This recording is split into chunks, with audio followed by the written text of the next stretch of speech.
Reyes Católicos, que era una colección particular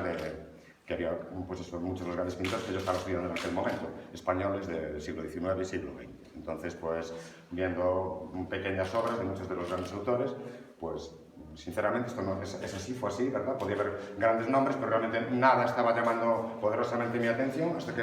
cerca al final de la sala vi un cuadro que realmente me hizo estar un rato apreciándole, mirándole. Cuando me di cuenta, había un rotulito debajo que ponía Jesús Díaz,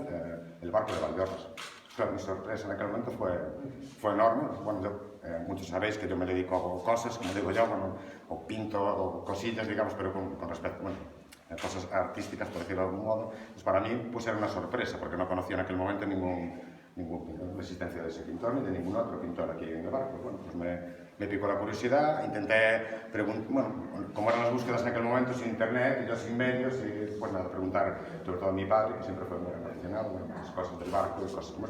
intentar sacar información a algunos vecinos, conseguí ver 2 o 3 cuadros, gracias también a muchos amigos que me abrieron las puertas y que me llevaron a casas de gente que tenía, pues eso, creo que hasta 3 o 4 cuadros conseguí ver en el barco. Y poco más allá pude ir. Con el tiempo, pues eso, acabé conociendo un poco más su obra, un poco, nada, o sea, y en un momento dado me atreví, gracias a Félix, que está por ahí, que la revista del Ateneo Republicano